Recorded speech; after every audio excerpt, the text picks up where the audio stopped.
Hi, this is Tyler Durden of Mocaverse, the one-of-a-kind ecosystem for Animoca members. I'm here on the Edge of NFT, the one-of-a-kind podcast that brings the most exciting evolutions at the outer edge of tech to you. Keep listening. Hi, NFT curious listeners. Stay tuned for today's episode to learn how Mocaverse is breaking ground for new levels of collaboration and community in Web3. And why spaghetti is the new lemonade for kids to start their entrepreneurial journey. And what OpenSea's new product means for the NFT marketplace landscape. All this and more on today's episode. Enjoy. Finally, Outer Edge LA, our awesome community-centric gathering, recently returned to Los Angeles, March 20th to the 23rd, 2023. Now, if you think you missed out, here's a way to catch up on all the interactive experiences, discussions, presentations, and more. Simply go to watch.outeredge.live and register with your email address to get a full recap of over 60 captivating conversations and performances. Netflix, game on.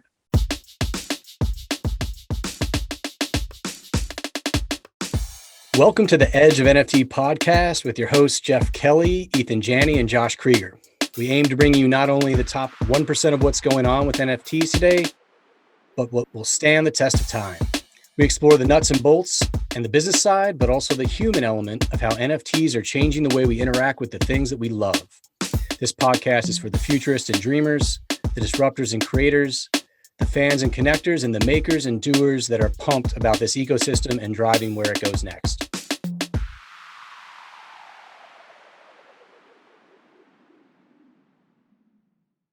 Today's episode features Tyler Durden of Mocaverse.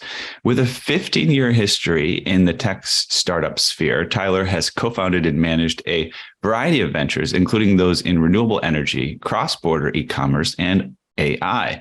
His fervent dedication to fostering widespread adoption of innovative technologies has elevated him to a pivotal role in championing AI and Web3 integration for Fortune 500 companies. Tyler's deep exploration of NFTs, DeFi, and ReFi has led him to his current role as head of projects at Animoca Brands, a prominent name in the blockchain gaming industry. His visionary leadership is set to propel Animoca Brands into new territories within the rapidly evolving Web3 domain. Mocaverse serves as the membership NFT collection for Animoca Brands' exceptional network of companies, projects, investments, shareholders, and partners. This unique collection embodies our values surrounding Web3 and digital property rights, as well as our unparalleled ecosystem. Tyler, we'll welcome you to Edge of NFT. Thanks for having me. Pleasure to be here. Yeah, Tyler. So glad to have you on the show, and it was great to meet you at Outer Edge LA. Thanks for making us your first stop on what seems like a Mocaverse world tour. Yeah, like we've been traveling around, and we were in LA, and then Singapore. We were in Tokyo, which was like very exciting. So yeah, like I mean, it's great to be on this show as well. And Edge of NFT conference was amazing. Was on a good panel with Yuga Labs, and thanks for pulling that, Josh. Like it's been amazing. Yeah, it's our pleasure. And, for full disclosure, Ethan and I should share that we are members of Mocaverse as part of the Animoca portfolio. So we have our Mocers and we're holding. And this is a pretty revolutionary project that we're going to get into, but it features 8,888 distinct Mocas. Why don't you start by telling us about the origin story and explain how you got involved in all this? Yeah, so initially it's basically like Yasu, the chairman of the company, the co-founder of Animoca Brands, and be like, hey, like we should do a PFP collection. And then, okay, like basically the team is like, okay, taking that and then be like, so what does that mean? What do we want to achieve? Like what kind of utilities are we trying to provide and all that? And basically the team take it from there, just like one statement, we need a PFP collection. And then basically like keep expanding kind of like the potential of Mocaverse. Is actually like we call that ecosystem NFT, and that's probably like something that no one has called it before, but we believe in the space there's not a lot of companies can actually build an ecosystem NFT. Meaning, like, for example, like Animoca brands have invested in 400 portfolio companies and having like a very wide reach and network. And our role here is to bring that network effects of the portfolio companies and partners to be accrued to the NFT itself as a collection. And there's just a lot to do. Like, since we announced that we're launching Mocaverse, we got 100 plus different like portfolio companies like reaching out to us and different partners to actually work together. And we have launched something called the XP system, which we think would be instrumental in the Web3 space, because it's going to basically like bring a lot of kind of like motivation for people to participate in the ecosystem. And it's not just the holders, but also as well as the Web3 projects actually that would be participating in the ecosystem. Yeah, I feel like, Ethan, these guys have a sort of an unfair advantage in that Animoca Brands has like this vast portfolio of Web3 projects and partners already. So you guys have seen what works and what doesn't work, and you're sort of down in the in it, so to speak, in terms of having a feel for what's happening on the ground. So I'm really excited about all that. And I know we're looking forward to diving into this conversation today. Yeah, for sure. I mean, like at Animoca Brands, we have been talking about synergy, collaboration, and all that, but I don't think anyone has really cracked it in terms of what's a real collaboration and partnership in the space, right? Because you see a lot of the whitelist swap and all that, like probably like shilling or doing AMA and all that, but there's a lot of the potential in terms of at a deeper level of collaboration and partnership.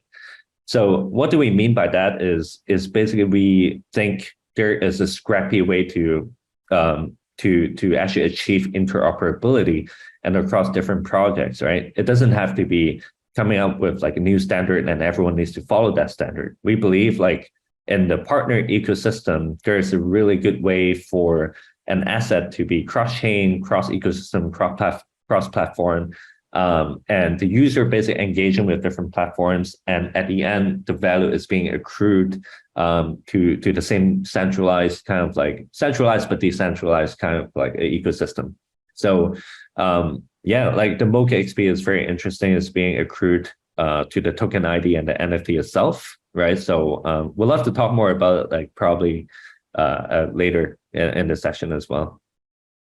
Yeah, and you've mentioned into a good degree so far the sort of collaboration opportunities here. We're a member of the Animoca ecosystem, and we have our own things that we can offer to the rest of the ecosystem, right? How else do you foresee the collaborations playing out here? What's the way that you imagine kind of this stuff moving forward? Yeah, so since we announced like Mocaverse, and then we basically have official partnership with Nansen, we have an official partnership with Amazon, mainly on the Amazon Web Services side. We announced a partnership with Sky Mavis, formerly X Infinity, and with Gamey, Arc8, and which is a hyper casual games. I mean, like the collaboration and partnership are going to bring a vast kind of like diversity of experiences to the holders. And the Mocaverse role is actually how can we're not concerned about like the volume of the partnerships and collaborations, but then we're very cautious about how we curate that experience along the user journey. And then the partnership and collaboration is not limited to games. There's, for example, like Edge of NFT can probably make a proposal to the Mocha DAO, which we will be launching soon, to be the advocate of the Mocaverse, and basically like having podcasts, creating content, either in text or like video format and all that, to basically share about Mocaverse, or even having like a dedicated session or like channel podcast like for Mocaverse, right? So the beauty about this is that like the Mocha DAO and the community can propose anything around a few key themes, right? And I'm going to publish like a light paper very soon, but the DAO has three main themes. One is governance, right? And then Second is really about building the culture and the influence in the market, right? Building the Mocha IP. And then third is about building, right? So how do you build like a new product? How can you make the onboarding experience like amazing? And there's tons of things like maybe making a proposal on building experience on Sandbox, right? Like Sebastian and the team has been like having like really great conversations. Sebastian himself, the co-founder of Sandbox, is very bullish about Mocaverse and loves Mocaverse, and we have been working very closely together. So I would say the potential is endless and sky is the limit. Yeah, very cool. So you mentioned Mocha XP a little bit earlier, and I've gone on and I've checked, and I'm excited to see that we are at the top of the leaderboard. Now, I should say there's actually quite a lot of folks at the top of the leaderboard right now, but I'm like personally very curious how that system is going to work and the significance of it, and how we're going to be able to stay at the top of the leaderboard while everyone else slowly goes down the leaderboard. That's really what I want to know. Yeah, I mean, like the XP, that's a really great question, actually. The XP is actually coming from 4 different dimensions. One is more on sticking. So basically you don't list, you don't transfer, you don't sell, right? And then you're able to, it's more passive in terms of earning the XP. But then the second category of it is also activation. So if you're active in participating in activations like games, for example, we're going to launch a gamey Arc 8 hyper casual game for the Mocaverse holders on April 20th, just for the culture. So it's going to be like pretty amazing when people participate in those activations. And we even have like tribe versus tribe kind of like leaderboard as well.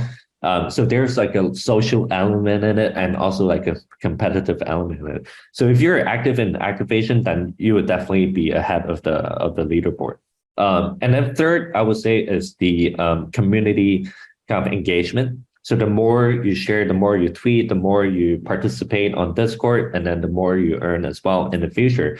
The fourth category would be contribution. And this is something that we value a lot. For example, are you active in making a proposal? Are you active in bouncing ideas about like a proposal in the DAO? Are you active in voting? So XP would be a way to incentivize and driving that robust kind of conversation and thoughtful conversation about the longevity of the project as well. It's not just like pump and dump or like talking about price action.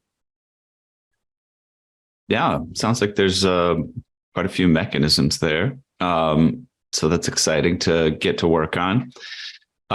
You also dropped some alpha recently that Mocaverse is one of the largest ApeCoin DAO governance delegates, and you've acquired 1.5 million ApeCoins. Can you tell us a little bit more about the decision to be that deeply engaged with ApeCoin and the implications there?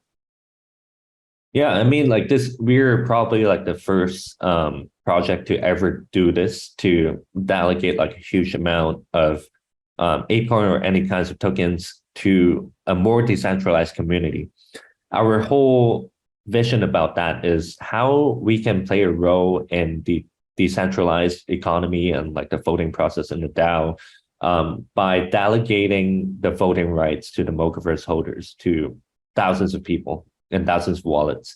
That is the first intention. And the second intention is that like any Mocha brands could have delegated more to the Mocaverse holders, but the reason why we is so specific about 1.5 million is because we don't want to completely swing the vote. We don't want it to be deterministic.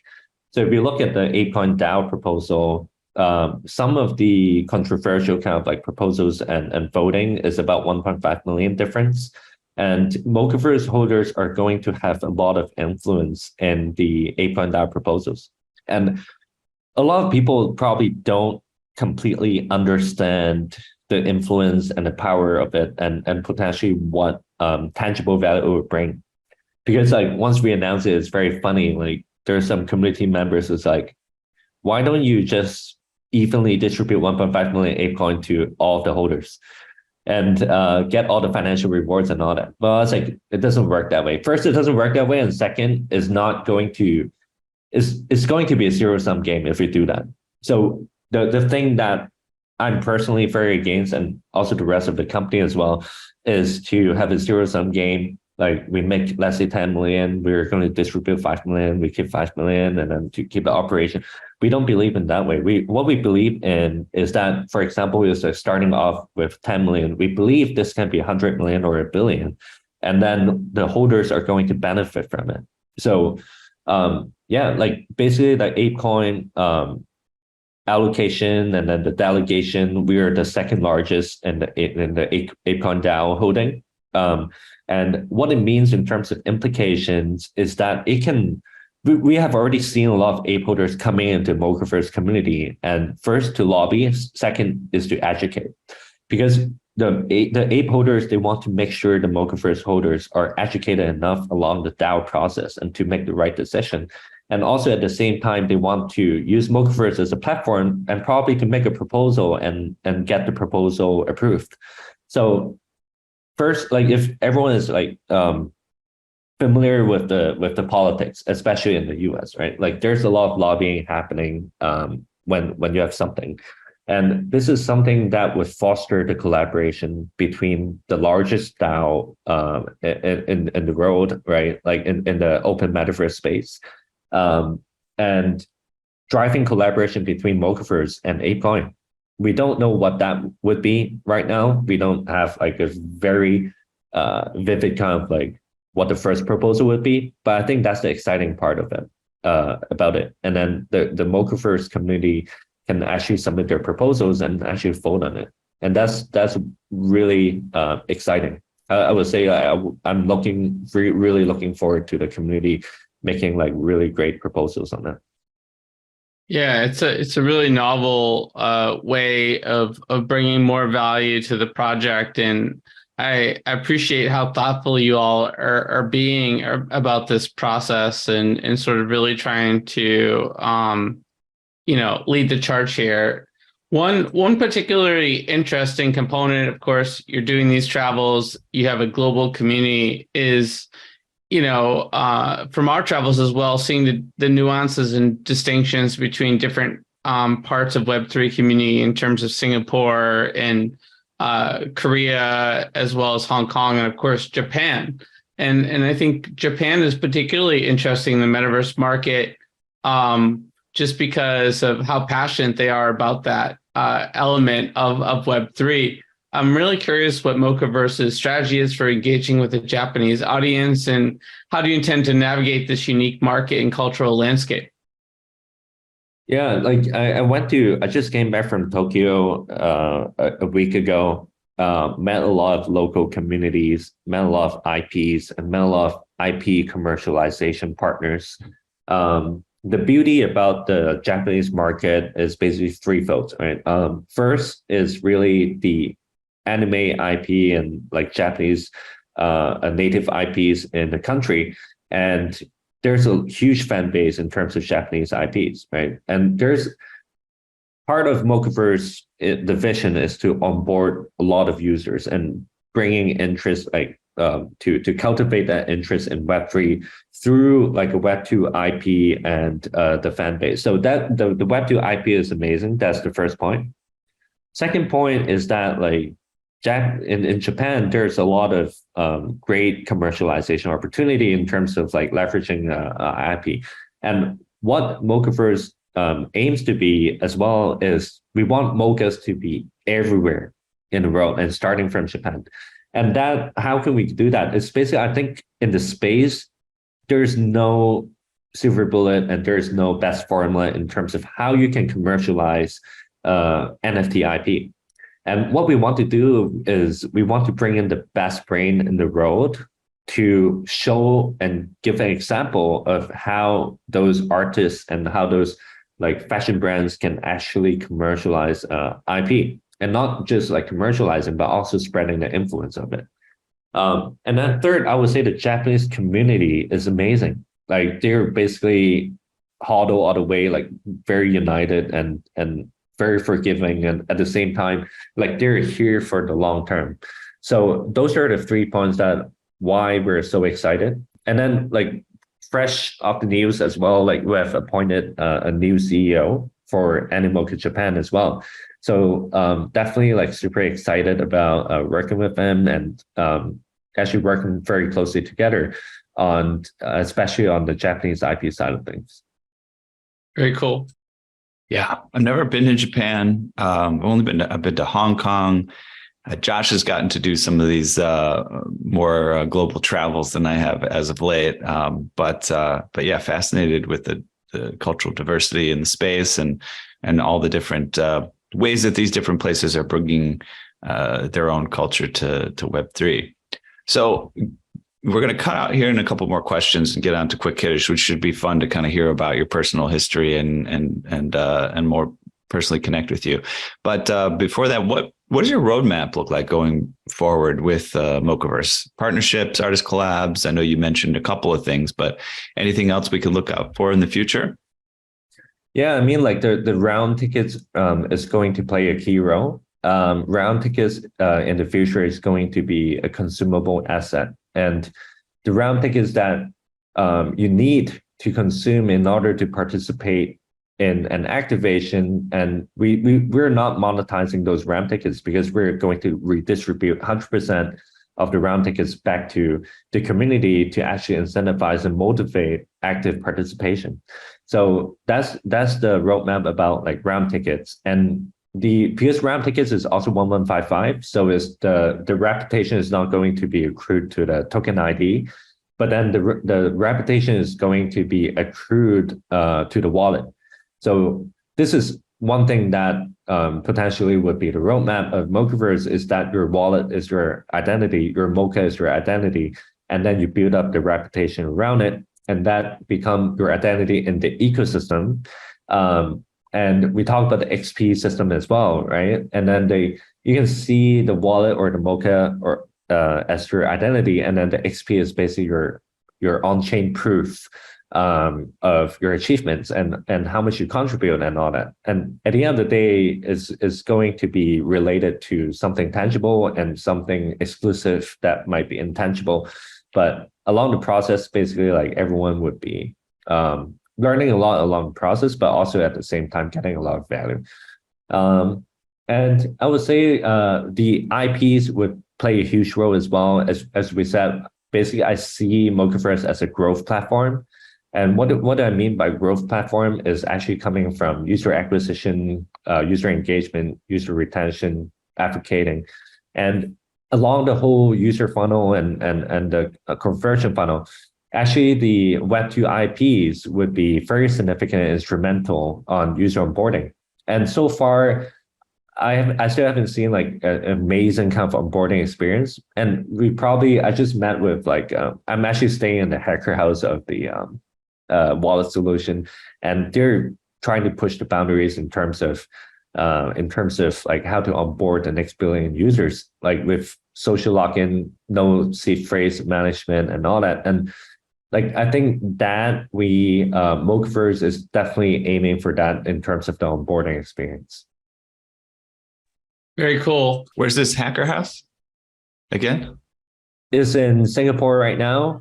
It's like a 4-story house, and then basically there's a lot of remote teams like in Vietnam, Philippines, and all that, and they just like come probably regularly, staying in the same house.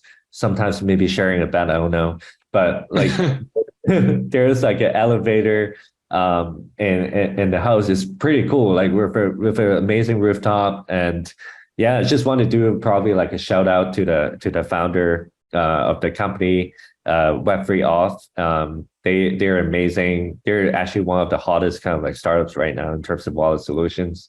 And then the COO is here, and then basically like we were just chilling just now and talk about the space. And usually the space is used for engineers to come and code, and for remote workers to be here and to fight with the colleagues. So I love the idea. Like I really want to do one in Hong Kong. It's just like the property price in Hong Kong doesn't make sense.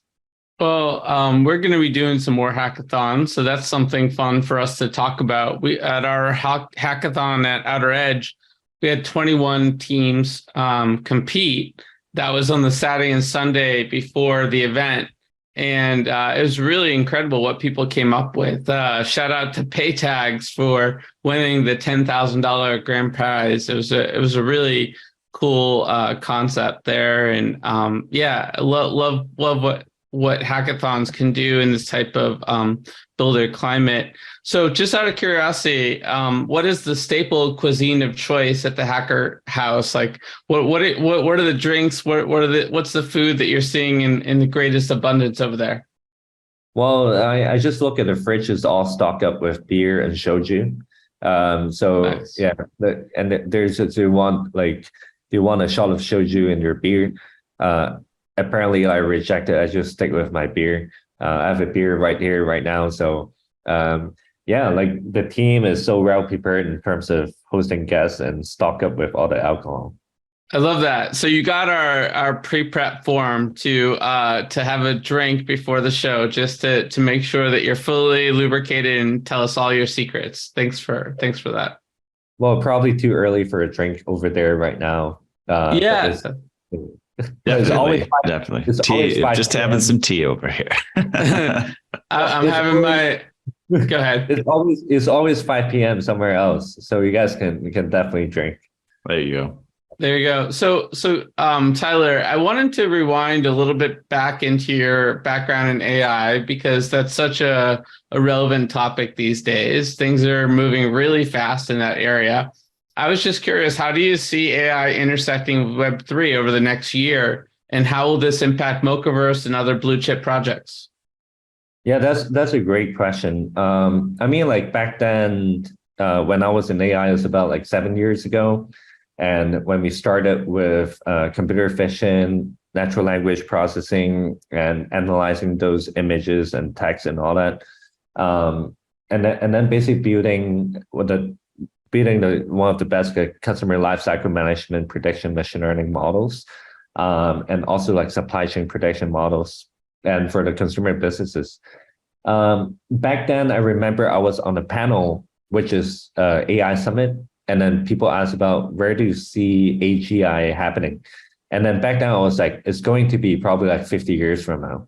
And I'm totally wrong because it's happening very soon. And definitely AGI will still take like a while to get there, but we can already see generative assets from it. And why it's important to the blockchain or Web3 space is because we have been talking the whole time about UGC. But then the honest facts about UGC is that they're not that good, right? But then like with AI and generative algorithm, the amazing thing is that AI can be a support tool for users to generate their own content and to even monetize it. So that's what's amazing about it. Just imagine like anyone who is probably don't have any artist skills that can actually create great art based on the message that they want to convey and based on the story that they want to tell. So they can be focusing on being a storyteller, but not like having the nitty gritty about like creating art and all the creative side of it. And that's what's amazing about, we call it AIGC, like artificial intelligence generated content. And I see people like building a game through ChatGPT-4 just by giving a prompt, and that's crazy. So it's going to be amazing. Yeah, so definitely check out aiblocks.app. Shout out to our friend Ed, who was also at Outer Edge and was on a Metaverse panel. He's basically created this app which will allow projects to generate generative AI with their own IP that they own for their community. So I'm really curious what you think about this product. It seems like it could be an example of what you're talking about for Mocaverse and for other blue chip projects. He did Frogland, which was one of the earlier projects that created a metaverse experience of their own. And I was just hanging out with him last night when he mentioned this tool, which sounded very relevant to what you just brought up. Yeah, we'll love to get connected. Like we're very active in terms of searching for great partners to work with in the AI space. Just imagine like creating all those visual assets like in seconds. That's just going to be very exciting. Yeah, totally. And for our listeners who may not know what AGI is, it's artificial general intelligence. So it's basically an agent which can understand and learn intellectual tasks that humans or animals can. So, I think we're all getting more comfortable with this lexicon, and AGI is here. It's definitely coming. It can be scary, but at the same time, like, I mean, there are definitely a lot of stretch in the space, in the AI space, to kind of like replicate or impersonate a human being. To be honest, I personally don't think that's necessary. I think AI is a support tool for people to do work more efficiently and probably to do things more creatively. But AGI could be pretty scary in some sense, because at some point you cannot differentiate whether that person is a robot or not. And that's like really, really scary. Yeah. No, you just said that person is a robot or not. Well, is it a person? Is it a robot? Yeah. All right. Yes. So before we get into our quick hitters, just anything quickly that you think the listeners might be interested in that you enjoy in the space outside of Mocaverse or inspired by? Yeah, like I personally, I'm pretty passionate about refi, regenerative finance. I was just talking to one of the biggest gaming brands in the world. Like if you look at logo, you definitely know. I actually tweeted about it, but like they've been working on the carbon credit as well. And I think the carbon credit industry would be basically one of the best kind of like use cases for blockchain, because there's a lot of double dip, there's a lot of misconduct in the space, and there's a lot of the on-chain kind of like proof and the value that they can bring with the blockchain would be huge and very instrumental to the space. So that is one thing that I'm very interested about. And another thing is like the intersection between AI and blockchain, which we talked about just now because of my background. And I think third is no one has really figured out what is the best Web3 growth model and what's the best way to activate your users and reaching them, but at the same time to consider kind of like data privacy in terms of users able to and have the option to actually share the data. So coming from a data background, actually, I'm really excited about this space. And when you look at the companies and products right now, we're still like super early. I would just say like the companies that I've worked with or consider working with, everyone is probably like about 30% there in terms of comparing to like a Web 2 100% model. So I've built that like from many years ago, being an executive of the product, and now actually like it feels like catching up with Web 2. So that's the interesting part about the Web3 space, is that like the benchmark is not that high, to be honest, like in terms of products. And then at the end, like you can actually create the Web3 version of XYZ. And it's going to be like a lot of opportunities. We're definitely like super early here. Very cool. You have questions about blockchain? Like, how big of a block can you chain without throwing out your bag? Or if you received that chain letter, how did you block it? And does blockchain taste better barbecued or deep fried? Luckily, you don't have to ponder these quandaries alone anymore, because Blockchain Training Alliance is here to answer them and also train you in real-world blockchain issues that will impact your business's bottom line and orient it future forward along the ley lines of the most important tech humanity has perfected since harnessing atomic energy. If you're into those sorts of things, Blockchain Training Alliance is a top leader in the field, counting among its clients IBM, Microsoft, Disney, Morgan Stanley, and many more, and offering a wide array of technical and non-technical courses. Whether you're a computer neophyte training for an incredible career in this new space, or a coding expert honing your skills, Blockchain Training Alliance will help you steer your ship home safely, filled with treasure. Arg. So hurry and sign up for the Blockchain Training Alliance course that best fits your needs at blockchaintrainingalliance.com. Use discount code EDGEOF for 50% off and start your next block today. Well, thanks for the general conversation there. We're going to head on over to Edge Quick Hitters. This is a fun and quick way to get to know you a bit better. There are 10 questions, and we're looking for just a short, single, or few word response, but you can feel free to expand if you get the urge. And just to be clear to the listener, if you haven't figured out already, Tyler Durden is not our guest's real name. This is an alias. But likely you'll be sharing some interesting tidbits about your personal history and your personal life. All right, let's start out. Well, first of all, are you ready to go? Let's go. All right. First question is, what is the first thing you remember ever purchasing in your life? Not Web3, not NFT. Like nope, just like when you're a kid or something. If you can remember that far back. I have really bad memory, and probably like the first thing I bought is like a streetwear item. Maybe a pair of jeans or sneakers. Okay, nice. Do you remember any specific brands or things that you got excited about, or was it just, hey, I got some cool jeans or sneakers? There's a streetwear brand called Fervent, and it was pretty hot. And then I was in Tokyo, and like when you're in Tokyo, actually you spend a lot of money on streetwear stuff. So that's where I started. Cool. And then basically after, when you grow older, like those stuff don't matter anymore. So I'm basically just plain Lululemon, like from head to toe. I wear the same freaking like t-shirt and same color, like same jeans, same shoes, different socks and different underwear every day. So like that's, you save a lot of time. So I found this. We're glad to hear about the different socks and underwear. Appreciate that. Yeah.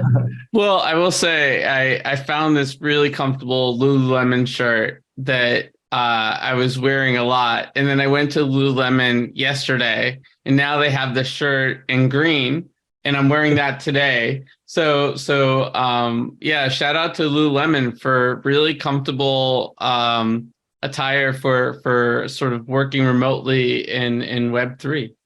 Yeah. I wonder how popular they are among Web3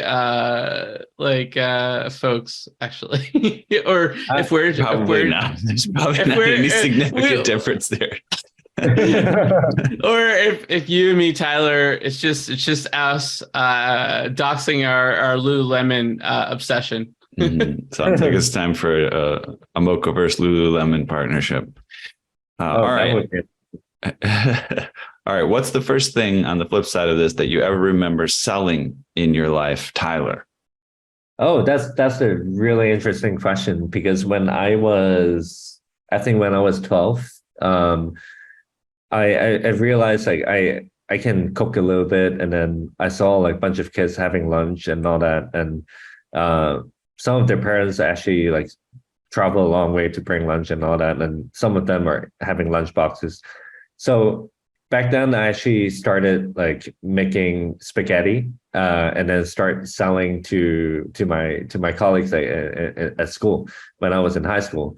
I think I was selling for, I don't know, like 20 Hong Kong dollars or like $3 for a box. And so that's the first thing that I actually like started selling.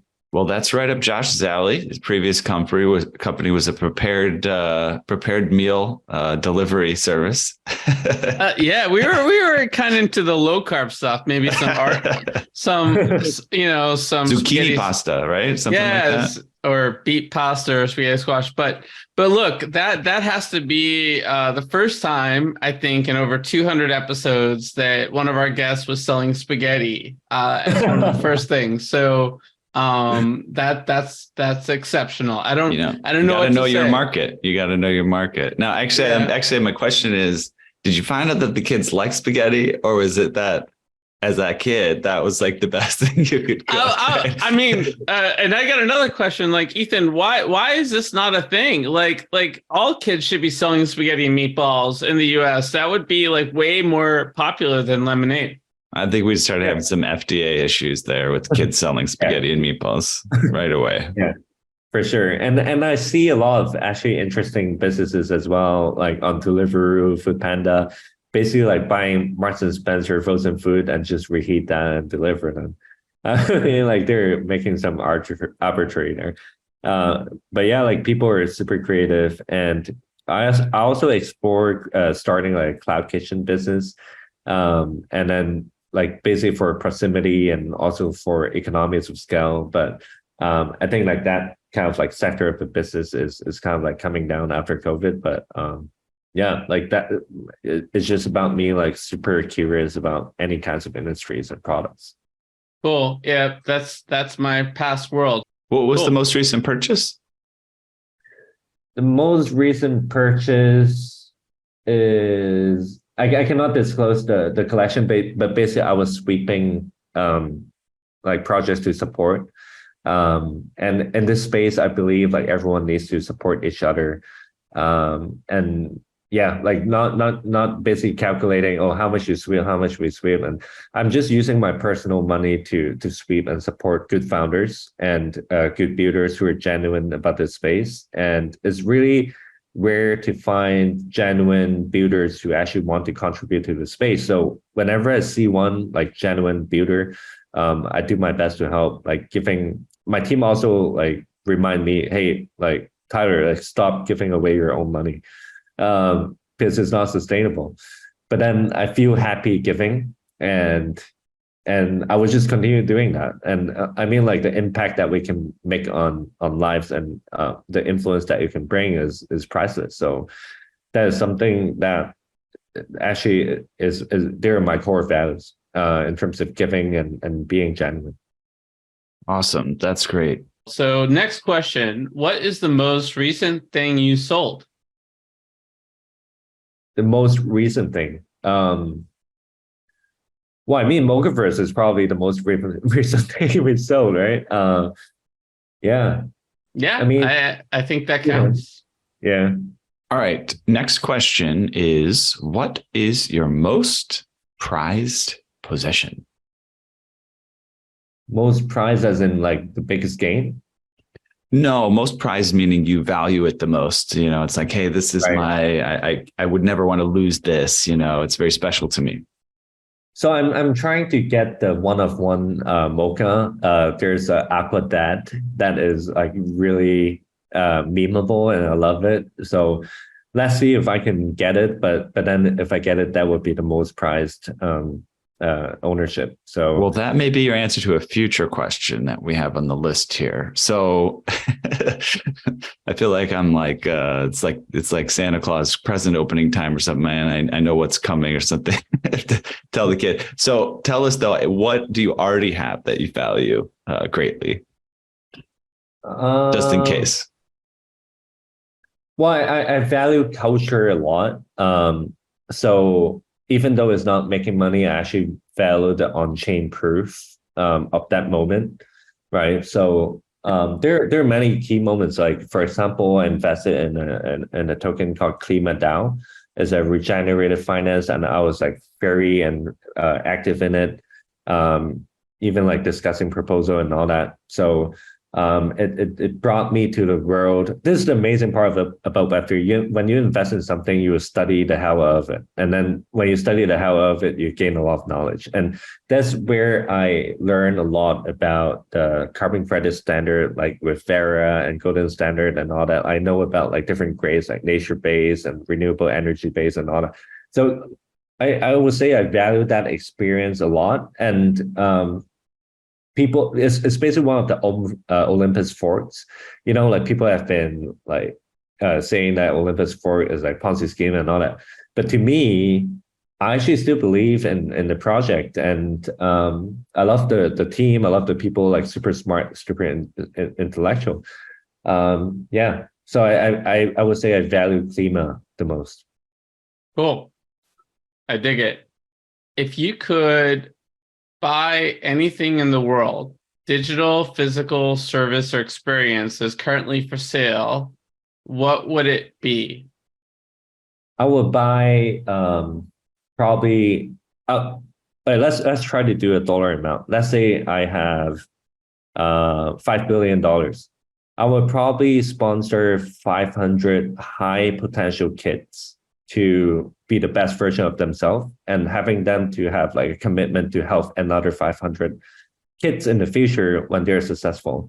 I think that's really the best way how you make an impact to the world. And me personally, I don't 100% believe in giving money away to charity or that. This, I think the impact that you can make personally versus the impact you can make versus donating money is very different.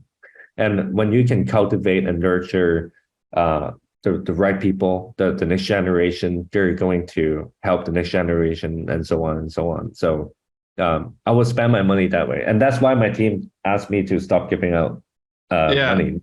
Well, it's it's pretty uncanny, Tyler. In a former life, I started a nonprofit initiative called Put Your Best Foot Forward, where I helped over 400 homeless individuals in DC to find and keep jobs, and it was all about empowering them with the tools and community for success, as opposed to giving them money. And a lot of those individuals, and this is like a tier of homelessness that actually they're ready to go. They just are down on their luck, and all they need is a little bit of a boost. And that's what we were able to do with that program. And of course, at Outer Edge, I'm not sure if you realize there's a lot going on while you're here. We actually did a program with K-12 Crypto that empowered 150 Los Angeles youth to learn about Web3. So lots of fun stuff that we can talk about. Yeah, respect what you do. That definitely, like what you do in the space has been like would bring positive impact. Like we need more people like you. Stop talking about like financial gains, but really thinking about bringing positive impact to the industry. Well, it's been Ariel Caputo on our team that's led this initiative. Shout out to Ariel.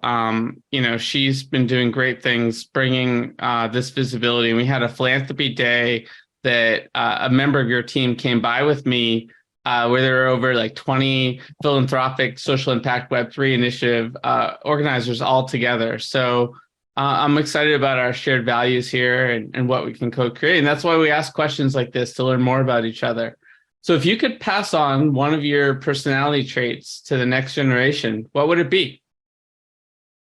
I would say being genuine, having integrity. Like that is something that I cannot ever lose. And I think the credibility and the reputation and the trust from different people come from integrity. And yeah, like I think the reputation and integrity that you accumulate over time, no one can ever take that away. And when I say take that away, what do I mean by that is the personal relationship and the trust that you build between people. So I would definitely pass that on. And I hope the next generation would be genuine about all kinds of relationships. Yeah. And it's particularly important in this day and age of such a digital world that we maintain that trust and reputation, integrity in an authentic way. If you could eliminate one of your personality traits from the next generation, what would it be? I would say not having work-life balance. That's probably something that I don't want the next generation to have this level of kind of like workaholic mindset.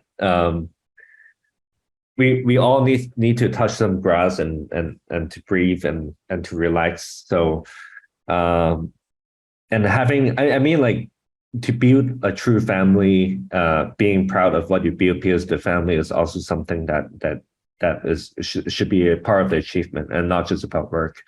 And I hope like everyone can actually take the time and to think about the purpose and the impact that they want to bring to the world instead of just working for the paycheck. Well, if you agree with Sam Altman on Rex Friedman's podcast, AI will help us achieve a higher quality of life. Time will tell. Yeah. I mean, how do they call it? Like UBI, right? Universal base income. So like when I've been talking about it, I actually think about this a lot, right? What happened if AI automates everything? And when I think about it, is basically the entertainment industry would be booming. The reason being, people got nothing to do. Basically, people would be sharing income or like profit, everything that the machines and the codes are able to generate for you. And at the end, people would just be bored, like sleeping on the bed and all that. And then what they need is entertainment. So I think entertainment would actually play a huge role when AI kind of like take over the world. So yeah, I thought about like humanity a lot in terms of what impact AI would actually bring to people. All right.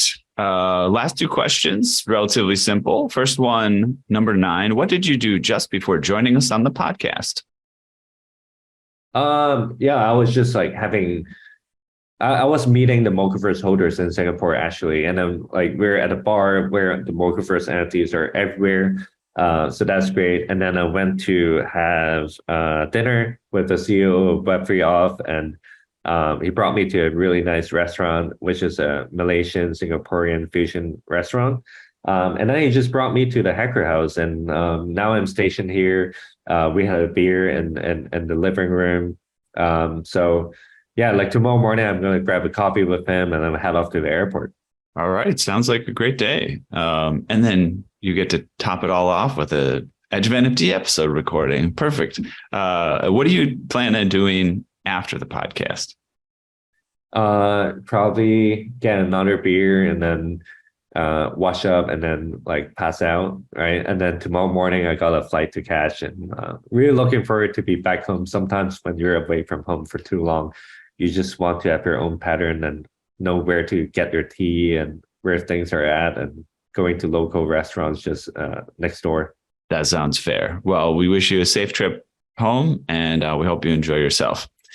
All right, that concludes our Edge Quick Hitters segment. Thank you, Tyler, for participating with us on that one. Hey there, NFT Space Cadet. Let's zoom in on the globe from outer space today to Abbot Kinney Boulevard in Venice Beach, LA. Let me show you a cosmic tech beacon that shines out among the bustle of fashion, art, and food there. It's a thriving software dev, data science, and design studio known as AE Studio, where scores of the sharpest minds have come together to help founders and execs create software and machine learning solutions that are not only profitable and increase our agency as humans, but that give us that warm, fuzzy feeling that elegant tech so wonderfully does. AE's breadth of talent allows them to build anything from instillvideo.com, it's a health, fitness, and wellness app that makes your chakras tingle, to award-winning brain-computer interface solutions that could quite literally bend our minds. Oh, and keep an eye out for Token Runners, their NFT white label marketplace, as well as our highly anticipated NFT drop, Boomer NFT. Now, for all you degens who strive to shed the cummerbund and pearls, comes a jaw-dropping, awe-inspiring partnership, not seen since the heyday of Shaq and Kobe. It's called Edge of AE Studio, and you can find out all about it at edgeofae.com. That's right, this full-service, soup-to-nuts, end-to-end, whole enchilada NFT service can help you, yes, you, Randy, launch your NFT project. Edge of NFT and AE Studio have come together like Voltron to get your project in gear so you can hightail it straight to the moon, stardom, and maybe even your own private yacht. Go to edgeofae.com to find out more. That's edgeofae.com. Actual results may vary depending on moon landing location, domain of stardom, scale and model of yacht, as well as whether scale, model of yacht, or actual yacht. Next up, shall we cover a couple hot topics, Josh? Yeah, I think we have time for one or two. Let's do it. All right, let's give it a shot. All right, first topic here and hot topics is the NFT aggregator market is heating up as OpenSea Pro overtakes Blur. So the week started off with the launch of OpenSea Pro. It's a marketplace aggregator that builds on Gem V2, which OpenSea has operated since it acquired Gem back in April 2022. When using the relaunched aggregator, users are able to browse listings from over 170 NFT marketplaces, including OpenSea. It also equips them with aggregated cross-market data and a suite of tools designed to help collectors and traders optimize how they buy and sell NFTs.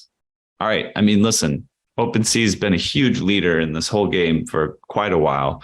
I would hope they had some really cool plans up their sleeves.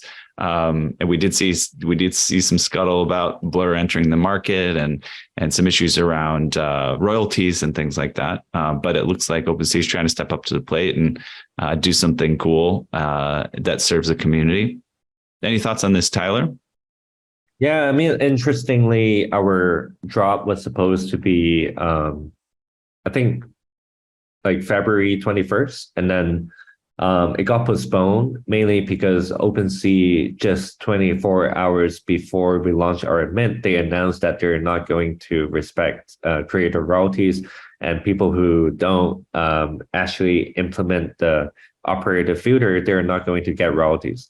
And back then, like, it's a big decision, and we need to be bold and be decisive, and then make the decision to be like, okay, like, we postponed the mint for a couple of weeks, and then we upgrade the contracts. We're going to implement everything again and to implement the operator filter of OpenSea, but also at the same time giving us the option to turn off the OpenSea filter as well, and then we can implement our own filter. So I mean, like, in this space with ever-changing kind of dynamics, we just need to add an extra layer of flexibility. And the smart contracts, in the old days, when the contract is not upgradable, people are just stuck. So I would say, like, I was pretty disappointed about the OpenSea not respecting creator royalties, and also not respecting, like, the previous promise in terms of grandfather status of the collection.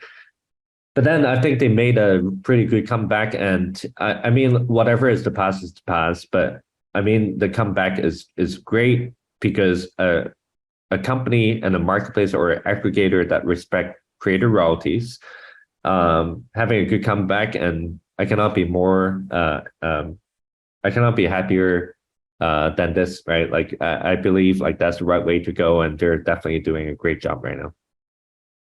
Yeah, it's not easy when you have competition that's cutting you out with 0% royalties, and it's a complicated matter, but it comes down to, I think, integrity, to your point, and doing what's right at the end of the day, in looking at the long-term implications of your decision. So I do appreciate that OpenSea continues to innovate.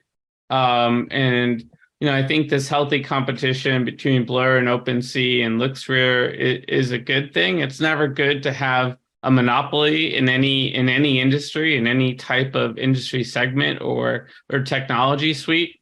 But at the same time, I am concerned about sort of this race to the bottom that seems like it's happening right now.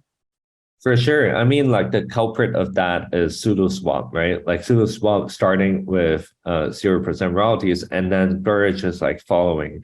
But also at the same time, even though it's really bad, and I was just talking about that, like, at Edge earlier in LA, and on the panel, is like, because creator is a creator of products. If there's no product, what the hell is the marketplace selling, right? So something like that, like, people need to respect that. Like, just imagine all the products that the creators are going to sell. They have the right to choose where to sell it and how much they should price it at. So it's just, like, very frustrating to see something like that. But also at the same time, on the bright side, I think Blur, SudoSwap kind of, like, inspire or, like, trigger or, like, stimulate the creator to think about a new business model. And I think there's no kind of, like, bad changes in the space. Every change trigger the next revolution. And I'm just, like, very curious about, like, in the future, besides, like, dropping more NFTs, what are the next sustainable kind of, like, business model for creators if royalties is going to zero? I'm pretty sure the industry will find its equilibrium and find its way. Yeah, I think so too. And I think NFTs 2.0, 3.0, it's going to be vastly different than what we can even imagine. We're really excited. We're going to be interviewing the founders of Taproot Wizards this week in New York. And, I think we have to really look at what's going on there with inscriptions and ordinals and whatnot, and what the implications are there for the broader industry. Yeah, for sure. I mean, like there's it's pretty controversial as well, right? Like for example, Yuga Labs launching it, and like people just doing it for the hype. But then one person I would like to shout out and I probably respect a lot is Danny, from the founder and CEO of Unchained Monkey. He's definitely a pioneer in inscription, and has been like coaching like different projects as well on Bitcoin ordinals. So yeah, like they're one of the first definitely to launch on Bitcoin. So shout out to them. But then move on to another opportunity for you to shout out in a segment that we've been continuing here for several months, where we just kind of ask you if there's any friends or other projects or anybody in the community that you think is worth giving a shout out to on the podcast. We'll try to get some tags out there on the socials and stuff when the episode goes out. Yeah, I feel like winning the Golden Globe, and I need to thank everyone, but really worried about not thanking all the people that I need to thank. But like big shout out to the self-initiated community, sub-communities in the space, like for Mocaverse, like Mocha HK, Mocha China, Mocha Korea, Mocha Japan, Mocha Club. They've been like amazing, being proactive in driving community engagement. Big shout out to particular like different kind of like members in the space in Mocaverse, like the Exile, like CK Kong, and then Becca, like Prima, who has been like and Becca together like hosting community Twitter spaces all the time to actually represent the community, to ask the right questions. We got Chang, right? Yeah, I cannot thank enough like Raven, and Karma. Like, sorry, like if I miss you, I'm sorry, but like all of you are amazing. A lot of love to you. And then like all the partners as well, like Brian Evans has been amazing, has been connecting me with a bunch of people. And also at the same time, like my buddy at Sky Mavis, like Quinn, is a great guy. I'm very bullish about him. Yeah, I mean, there's a lot of people at Nansen and all that on Amazon. So all people are good friends of mine, and I appreciate them. Well, we can tell you, we cut you off. We can tell that they cut me off. I couldn't say anymore. I meant to say Ethan came in and he said, "Stop! You can't say anything else."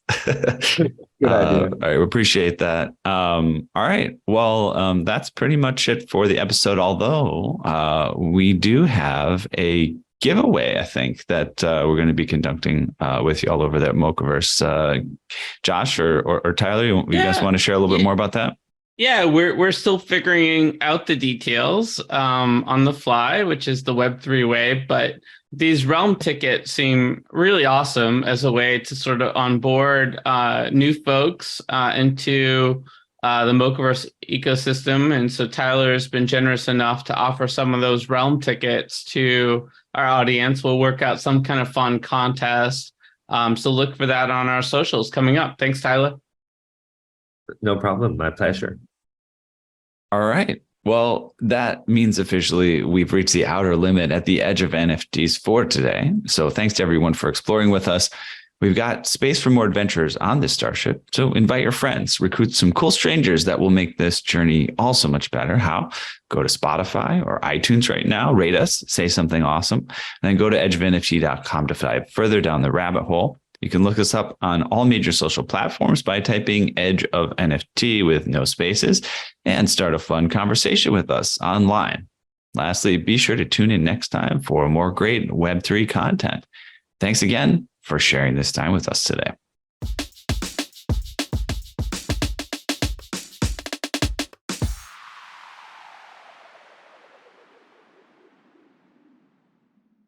The views and opinions expressed on the Edge of NFT podcast reflect solely those views and opinions of the show creators and its guests. We're learning as we go, just like you. Please make sure to do your own research. Our podcast is not financial advice. There are multiple strategies and not all strategies fit all people. You understand that you are using any and all information available on or through this podcast at your own risk.